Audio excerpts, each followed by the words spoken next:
સ્વામિનારાયણ સાક્ષાત્ અક્ષર પુરુષોત્તમ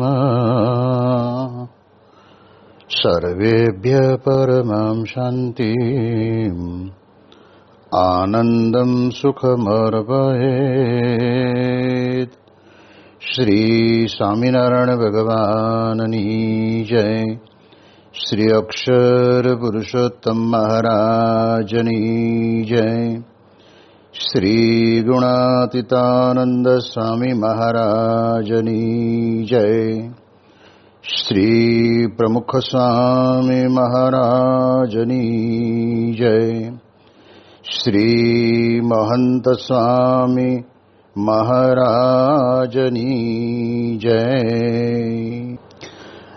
પ્રગટ ગુરુ હરિ પરમ પૂજ્ય મહંત સ્વામી મહારાજની આજ્ઞા અને આશીર્વાદથી આપણે બધાએ નિત્ય પ્રાતઃ કથાનો લાભ લઈ રહ્યા છીએ.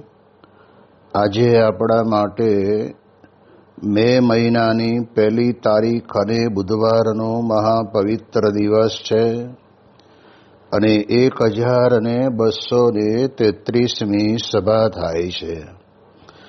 અને કહત હૈ સહજાનંદ એ વિષય ઉપર 884મો દિવસ થાય છે. આજની મે મહિનાની 1 તારીખ એટલે ગુજરાત સ્થાપના દિનનો એક પર્વ આ દિવસે ઉજવાય છે. આપણે બધાએ ગુજરાતની આ પવિત્ર ભૂમિ ઉપર જ્યારે રહીએ છીએ ત્યારે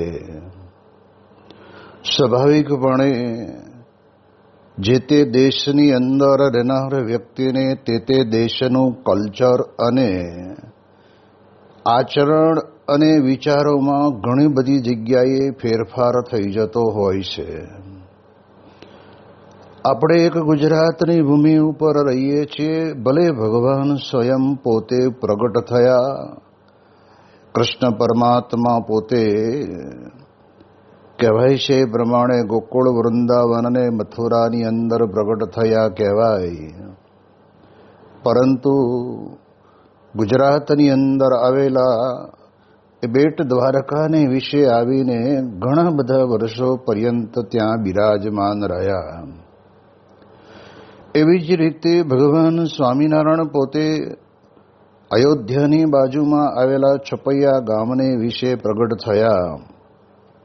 સમગ્ર ભારતનું વનવિચરણ કરીને આપણે જાણીએ એ પ્રમાણે લોજ જેવા ગામને વિશે આવીને રામાનંદ સ્વામીના દર્શન માટે થઈને એ રોકાયા અને પછી રામાનંદ સ્વામીએ પોતે એમને ધર્મધુરા સોંપી.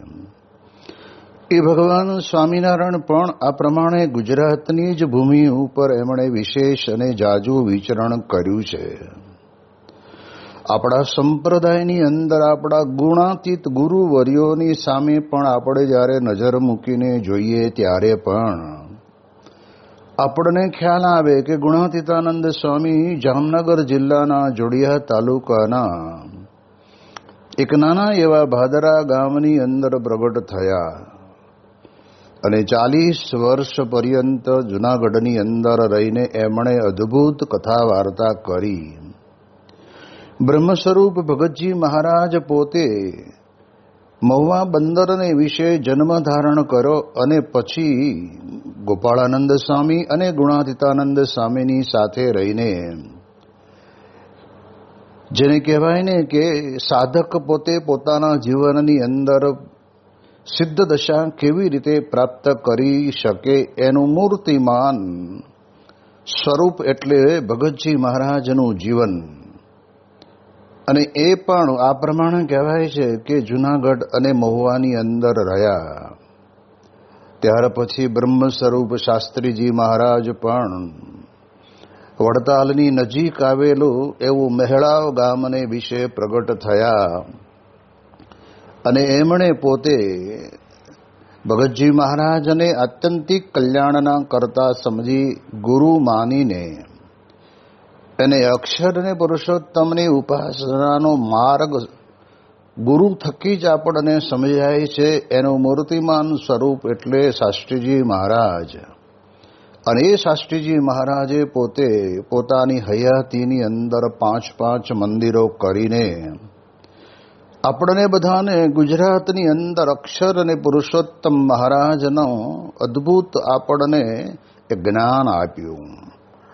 હવે બ્રહ્મ સ્વરૂપ યોગીજી મહારાજ પોતે ધારી, અમરેલીની બાજુમાં આવેલા ધારી ગામની અંદર પ્રગટ થયા. જૂનાગઢની અંદર ગુણાતીતાનંદ સ્વામી ભગતજી મહારાજના પ્રાસાદિક સ્થાનની અંદર અને પૂર્ણ પુરુષોત્તમ નારાયણ ભગવાન સ્વામિનારાયણના સંકલ્પના બનેલા મંદિરને વિશે રહીને એમને પણ અક્ષર અને પુરુષોત્તમની ઉપાસનાનું જ્ઞાન દ્રઢ થયું. અને બ્રહ્મ સ્વરૂપ શાસ્ત્રીજી મહારાજના મંડળની વિશે જ્યારે એ પોતે જોડાઈ જાય છે ને ત્યારે 40 વર્ષ પર્યંત યોગીજી મહારાજે સેવા કેવી રીતે કરવી તો કહે છે કે દિવ્ય ભાવ સાથે અને મહિમા સમજીને જ્યારે સેવા કરીએ ત્યારે આપણને આપણા જીવનની અંદર પરમ શાંતિ વર્તતી હોય એનું મૂર્તિમાન સ્વરૂપ એટલે યોગીજી મહારાજ. એ પણ સમગ્ર ગુજરાતને સત્સંગની અંદર એમણે વિચરણ કર્યું. એમણે આફ્રિકા જેવા દેશોની અંદર અને ઇંગ્લેન્ડ જેવા દેશની અંદર અક્ષર પુરુષોત્તમ મહારાજની પ્રાણ પ્રતિષ્ઠા કરીને દિગંતમાં ડંકો વગાડ્યો. એ યોગીજી મહારાજ પણ ગુજરાતની અંદર વિશેષ રહ્યા. ગુરુહરિ પ્રમુખ સ્વામી મહારાજ પણ આપણે જાણીએ છીએ કે કાનમ પ્રદેશની અંદર પાદરાની બાજુમાં આવેલા ચાણસદ ગામને વિશે પ્રગટ થયા અને બ્રહ્મ સ્વરૂપ શાસ્ત્રીજી મહારાજનો પત્ર મળતા જેમ સાપ કાંચળી ઉતારે એમ કોઈ પણ પ્રકારનો ઘરની વિશે માતા પિતા ભાઈ કે પછી નાના મોટા ગામની અંદર રહેનારા મિત્રો સાથેનો એક ક્ષણિક સંબંધ છોડીને એ પોતે શાસ્ત્રીજી મહારાજની જોડે જોડાયા અને એમણે તો દુનિયાના 55 દેશોની અંદર એમના સમયકાળ દરમિયાનની અંદર વિચરણ કરીને જે અપૂર્વ અક્ષર અને પુરુષોત્તમ મહારાજનું સનાતન સત્ય જ્ઞાન એનો વિસ્તાર બહુ જ ખૂબ સારી રીતે કર્યો. અને વિશેષ કરીને ગુજરાતની અંદર એમનું પ્રિય સ્થાન કહેતા ગુરુ જ્યાં રહેતા હતા અને ગુરુ જ્યાં ધામમાં પધાર્યા એ જ સ્થાનની અંદર રહીને એ પોતે પણ સ્વતંત્ર તકા ભગવાનના ધામને વિશે બિરાજ્યા. અને મહંત સ્વામી મહારાજ ભલે એમનો જબલપુરને વિશે જન્મ થયેલું પણ એમનું મૂળ ગામ તો આણંદ. એટલે પછી એ મહંત સ્વામી મહારાજ પણ યોગીજી મહારાજની પરમ સાધુતાને વિશે ખેંચાયા અને એના કારણે કરીને યોગીજી મહારાજ પોતે બોલેલા યુવકની અંદર 1952-53ની કદાચ સાલ હશે અને એ યુવકમાં આવ્યા ને ત્યારે યોગી મહારાજ બોલ્યા કે તમારા દ્વારા ભગવાન અખંડ પ્રગટ રહેશે. એટલે આ યોગીજી મહારાજનો પરમ રાજીપો મહંત સ્વામી મહારાજે ઝીલી લીધો અને આજે મહંત સ્વામી મહારાજ પણ સમગ્ર વિશ્વના બધા જ દેશોની અંદર સત્સંગ પ્રચાર અને પ્રસારનું અદ્ભુત કાર્ય કરીને અમેરિકાની અંદર રોબિન્સવિલમાં અક્ષરધામનું ઉદ્ઘાટન અને આપણે જાણીએ એ પ્રમાણે અબુધાબીની અંદર પણ શિખરબદ્ધ મંદિરનું ઉદ્ઘાટન, આ બે વિરાટ કાર્ય કરીને આ સત્સંગની અંદર આપણને બધાને વિશેષ લાભ તો ગુજરાતની અંદર જ મળે છે. એટલે એવું એક આ ગુજરાત આપણું જેને કહેવાય ને કે રાજ્ય ગણાય અને એ રાજ્યની અંદર જ્યારે આપણે બધા રહીએ છીએ ત્યારે આપણા ગુજરાતના સ્થાપના દિનને દિવસે આપણે હજુ પણ ભગવાનને પ્રાર્થના કરીએ કે ગુજરાતમાં રહેનારો ગુજરાતી જ્યાં જ્યાં જાય ત્યાં સદાય વસે ગુજરાત. એક ઉક્તિ પ્રમાણે જ્યાં રહે ત્યાં ગુજરાતની ભૂમિ ઉપર રહેલી વ્યક્તિને ભલે ને પછી એને વિદેશની ધરતી ઉપર ધંધા રોજગાર માટે જવું પડે, પણ ત્યાં પણ એને અંતરની અંદર આવો અદ્ભુત દિવ્ય સત્સંગ થાય અને સાથે સાથે અક્ષર અને પુરુષોત્તમનું શુદ્ધ સનાતન જ્ઞાન પણ એના જીવનમાં દ્રઢ થાય. એટલે ગુજરાત સ્થાપના દિન એટલે આપણે ગુજરાતનો જન્મ દિવસ એમ આપણે ગણવું હોય તો પણ ગણી શકાય. કારણ કે જે ભૂમિ ઉપર રહેતા હોય એ ભૂમિ કેટલી પવિત્ર. આપણા ગુજરાતની અંદર પણ નરસિંહ મહેતા જેવા એ પવિત્ર સંત પણ આપણને કહે છે કે સમજાવે છે કે ભગવાનના આધારે આપણે આપણા જીવનને જીવવું. રાજસ્થાનની અંદર રહેનારા મીરાબાઈ જેવા પરમ ભક્ત એ પણ કહે છે કે રાજસ્થાન છોડીને ગુજરાતની અંદર આવ્યા અને દ્વારકાધીશની મૂર્તિ સામે ઊભા રહીને મૂર્તિની વિશે સમાઈ જોયા. એ પણ આપણે ત્યાં ગુજરાતની અંદર. એટલે વિશેષ કરીને જોઈએ તો ભગવાન સ્વામિનારાયણે પણ ગુજરાતની અંદર જ મંદિરો કર્યા. એમણે જે 6 મંદિરો કર્યા એ 6 મંદિરોનું અદ્ભુત કાર્ય ગુજરાતની અંદર થયું અને એના દ્વારા મંદિર નિર્માણની એક પ્રવૃત્તિ શરૂ થઈને એ ગુજરાત એટલે મંદિરો બનાવવા માટેની ગંગોત્રી કહેવાય. આમાંથી જ મંદિરો બનાવવાના વિચારો ઊભા થયા અને પ્રમુખ સ્વામી મહારાજે તો 1200 મંદિરો કર્યા. ત્યારે આપણને ખ્યાલ આવે કે આ કેટલી મોટી જબરજસ્ત વાત કહેવાય. તો આપણે જ્યારે આવા પવિત્ર ગુજરાતને વિશે રહીએ છીએ ત્યારે આપણે આપણી જે ભૂમિ છે ભૂમિ ગુજરાતની આપણે અંતરથી વંદન કરીએ. એટલે આજનો દિવસ ગુજરાત સ્થાપના દિન કહેવાય છે. એટલે મે મહિનાની 1 તારીખ એટલે એ પ્રમાણે આપણે ગુજરાતની થોડીક વાતો આપણે આજના દિવસે સાંભળી.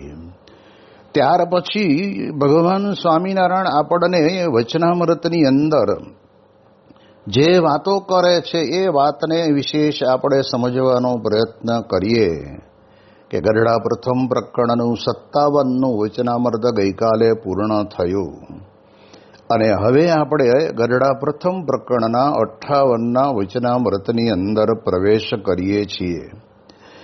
બધા પરમહંસોએ વચનામૃતનું આલેખન કર્યું અને એ દરેકનું શીર્ષક પણ એમણે જ પોતે બનાવ્યું. તો ગરડા પ્રથમ પ્રકરણના 58ના વચનામૃતને દેહ કુસંગ ને પૂર્વ સંસ્કારનું અને મોટાને જાણે તેવો થાય. આ 2 વિષય આપણને બહુ સરસ મજાના આ વચનામૃતની અંદર આપે છે. તો પહેલા દેહ કુસંગ અને પૂર્વ સંસ્કારની વાત જે મહારાજે કરી છે એની શરૂઆત તો આપણે જાણીએ એ પ્રમાણે મહારાજ પોતે બોલ્યા કે પ્રશ્ન કરો. અને ત્યારે માતા સમાન એવા મુક્તાનંદ સ્વામી એ પોતે પ્રશ્ન પૂછે છે કે હે મહારાજ, જ્યારે ભજન સ્મરણ કરવા બેસે ત્યારે ભગવાનના ભક્તના અંતરમાં રજોગુણ તમોગુણના વેગ આવે ત્યારે ભજન સ્મરણનું સુખ આવતું નથી. તે એ ગુણના વેગ કેમ ટળે? અહીંયા આગળ મુક્તાનંદ સ્વામીનો બહુ પ્રશ્ન સમજવા જેવો છે. કારણ કે આપણે બધાય શરૂમાં સત્સંગમાં જોડાયા હોય ત્યારે કંઈ આપણને આવો વિચાર હોય નહીં. પણ જેમ જેમ આપણે સત્સંગની અંદર સંતોની કથા વાર્તા, સત્પુરુષના આશીર્વાદ, આપણી અઠવાડિક સત્સંગ સભા એ બધાનો લાભ લઈએ ત્યારે એમાંથી આપણને કંઈક થોડું ઘણું પકડાતું હોય એ આપણે પકડી શકીએ છીએ. તો શરૂઆતમાં તો ખબર ના પડે. આપણે તો એમ જ કે ભાઈ ભગવાનની પૂજા કરવા માટે આપણે જ્યારે બેસીએ એટલે ભગવાનનું ભજન અને સ્મરણ કરવા બેસીએ ત્યારે તે વખતે આપણે ભગવાનની મૂર્તિઓને પધરાવી ઉત્થાપન કરી, જેને કહેવાય કે જાગૃત કરીને ભગવાનની મૂર્તિને વિશે આહ્વાન કરીને પછી આપણે માળા કરીએ. મંત્ર જાપ ભગવાન સ્વામિનારાયણનો પણ આપણે જપતા હોઈએ તો મુક્તાનંદ સ્વામી એવું કહેવા માંગે છે કે એવું જ્યારે આવું આધ્યાત્મિક અને પરમ શાંતિનું કાર્ય કરવા માટે બેઠા હોઈએ ત્યારે અમને અંતરની અંદર કહેવાય છે કે રજોગુણ અને તમોગુણના વેગ આવે છે. આપણે બધા જાણીએ છીએ કે દરેક વ્યક્તિ 3 ગુણની અંદર બંધાયેલી છે. એક માત્ર ને માત્ર આ લોકની અંદર અક્ષર બ્રહ્મ ગુણાતીત સત્પુરુષ અને ભગવાન સ્વામિનારાયણ. એ સિવાય દરેક વ્યક્તિ 3 ગુણની અંદર એવો લેવાયેલો હોય છે. તો એની અંદર અંતરની અંદર રજોગુણના જ્યારે ભાવ જાગે ત્યારે સ્વામી કહે છે કે સારા સારા વસ્ત્રો પહેરવા, સારા સારા જેને કહેવાય ને સુગંધીમાન અત્તર અને સ્પ્રે એ શરીરની અંદર છાંટવા, સારા સારા બૂટ કે પછી એ પ્રમાણેના મોજા દરેક સારું પહેરવું, અને આભૂષણની અંદર પણ સુવર્ણના જાય સારા સારા આભૂષણ હોય એ પણ ધારણ કરવા. આવી પ્રકારનો એક વિચાર રજોગુણની અંદર આપણને જાગે છે. કારણ કે એ રજોગુણના ભાવની અંદર આપણે જ્યારે જતા રહીએ ને ત્યારે આપણને શું છે કે જે ભગવાન અને સંતની પ્રાપ્તિ થઈ છે, જે ભગવાનનું આપણે ભજન કરવા માટે બેઠા છીએ, એ ભગવાનની વિસ્મૃતિ થઈ જાય છે. અને એને બદલે આવા રજોગુણના વેગની અંદર આપણે ચડી જતા હોઈએ છીએ. આ દરેક વ્યક્તિનો વ્યક્તિગત અનુભવ કે છે. આમાં મુક્તાનંદ સ્વામી તો પૂછે છે, એ આપણા માટે પૂછે છે.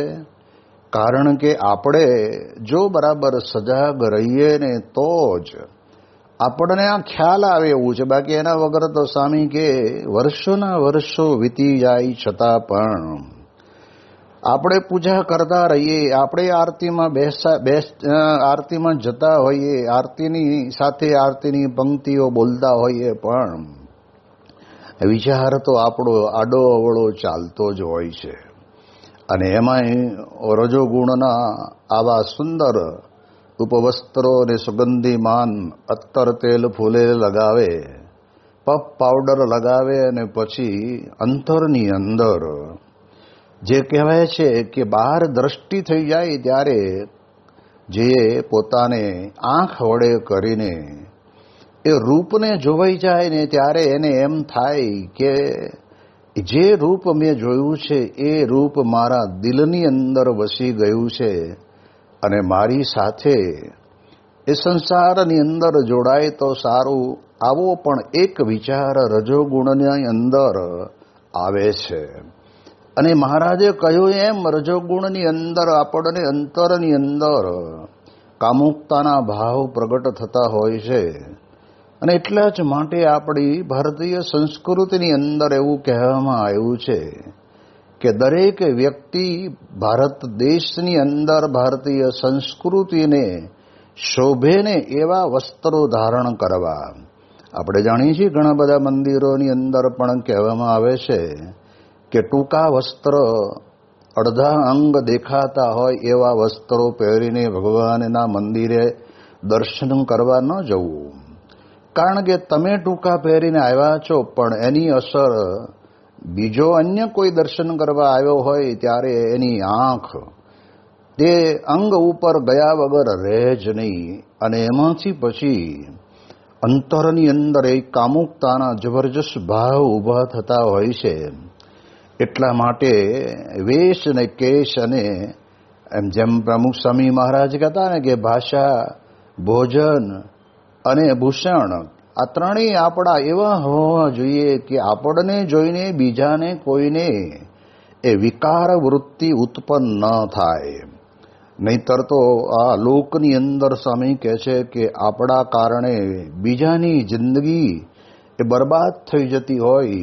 એ રજોગુણના તામ એની અંદર બેસે પછી કંઈ ભગવાન યાદ ન આવે, અને એના કારણે કરીને આપણને સમજાવે છે. એટલે મહારાજે કહ્યું કે જો આવો રજોગુણનો વિચાર આવે ત્યારે આપણે આપણી આંખ વડે કરીને એ રૂપ જોવા માટે જે આપણે તલપાપડ થઈએ છીએ એમાં વિઘ્ન તો સામી વ્યક્તિને તો કદાચ થાય પણ ખરું, પણ આપણને તો જરૂર થાય.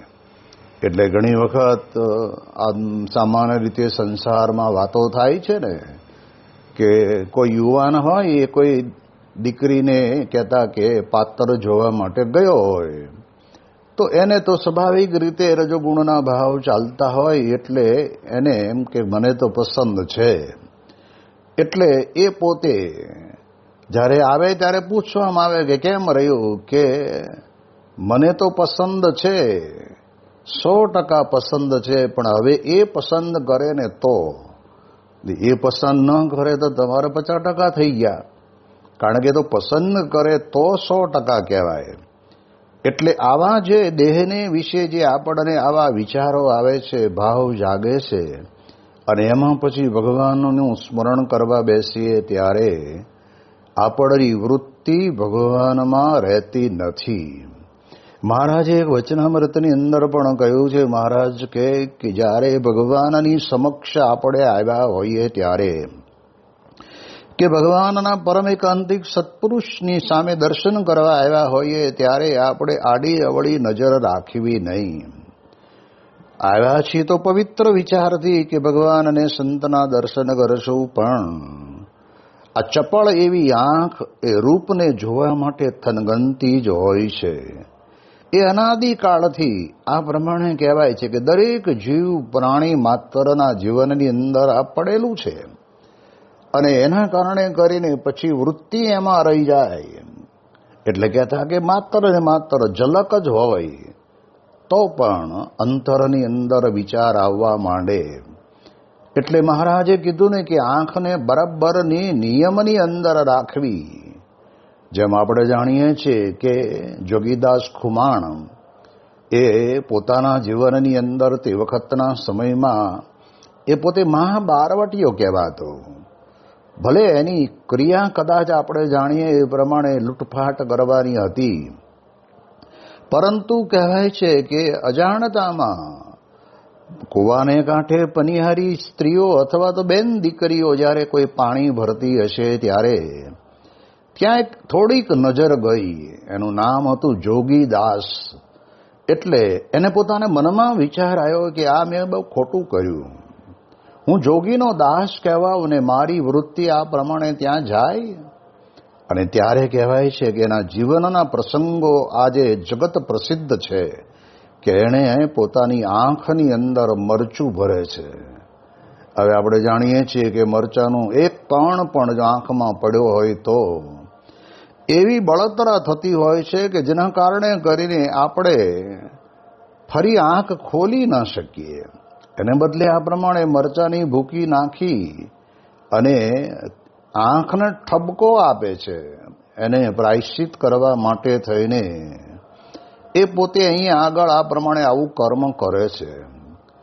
તો આપણે સમજવાનું કે આંખ છે એ જ્યાં ત્યાં ભટકતી ફરતી જ હોય છે, પણ આપણે તો ભગવાનના ભક્ત છીએ, ભગવાનના ભક્તના માર્ગે આપણે ચાલ્યા છીએ, તો આપણા જીવનની અંદર આપણી આંખ પ્રસિદ્ધ રીતે જ્યાં ત્યાં ભટકતી ન હોવી જોઈએ.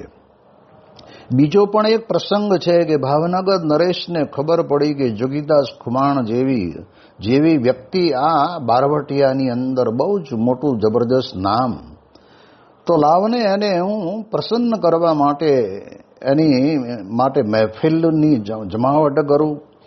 અને તે વખતના સમયની અંદર કહેવાય છે કે જોગીદાસને ત્યાં આગળ મહારાજા ભાવનગર પોતે ત્યાં આગળ બિરાજમાન થયેલા, અને જ્યારે આમ પડદો ખુલે છે અને ત્યારે તે વખતે ત્યાં આગળ અત્યારના સમયની અંદર તો આપણે જાણીએ એ પ્રમાણે કહેવાય છે કે આ બધા પાત્ર, સ્ત્રીનું પાત્ર તો સ્ત્રી જ ભજવે. જ્યારે એ વખતના જમાનાની અંદર પુરુષો પણ સ્ત્રીનું પાત્ર ભજવતા એવી એ નાટકની અંદર એવી રીત હશે, પણ એ વખતે ત્યાં આગળ અંગ મરોડીને જ્યારે ત્યાં નૃત્ય કરે છે અને સ્ત્રીના કપડાં પહેરેલા જોવે છે ને ત્યારે જોગીદાસ ખુમાણે ભાવનગર નરેશને કહી દીધું કે તમે મને મારા જીવનની અંદર ભ્રષ્ટ કરવા માટે અહીં આગળ બોલાવ્યો હશે. ઊભા થઈને નીકળી ગયા. હવે આપણે જાણીએ છીએ કે પુરુષો જ હતા અને સ્ત્રીઓ નહોતી, છતાં પણ એમણે એમ કહ્યું કે મારી આ આંખ વડે કરીને મને રીઝવવા માટે તમે આ સમાજની અંદર રહેલી બેન દીકરીઓની પાસે તમે આવી રીતે નૃત્ય કરાવીને મને રાજી કરવાનો પ્રયત્ન કરો છો, એ યોગ્ય નથી. અને તે વખતના સમયની અંદર એમ કહીને પોતે ત્યાંથી ઊભા થઈને નીકળી ગયા. ત્યારે આપણે જાણીએ કે આ પ્રકારે આપણા જીવનની અંદર આ ગુણનો ભાવ છે અને એની અંદર પછી ગુણમાં તણાઈ જતા વાર લાગતી નથી. એટલે એટલા માટે મહારાજ પોતે આપણને બહુ સ્પષ્ટપણે સમજાવે છે કે આપણે 3 ગુણની અંદર રાચવાવાળા છીએ. ક્યારેક સત્વ ગુણ હોય, ક્યારેક રજો ગુણ હોય, ક્યારેક તમો ગુણ પણ હોય. હવે આ બધું આપણા જીવનની અંદર પડેલું છે. એટલે એ ગુણનો ભાવ તો એ સમય પ્રમાણે, એ વાતાવરણ પ્રમાણે કહેવાય છે કે મનની અંદર આવતું હોય છે.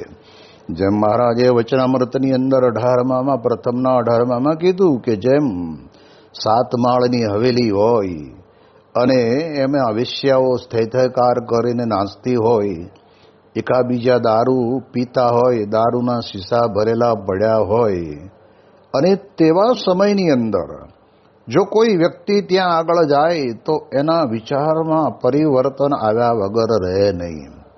એટલે ગુણ તરત પકડી જ લે.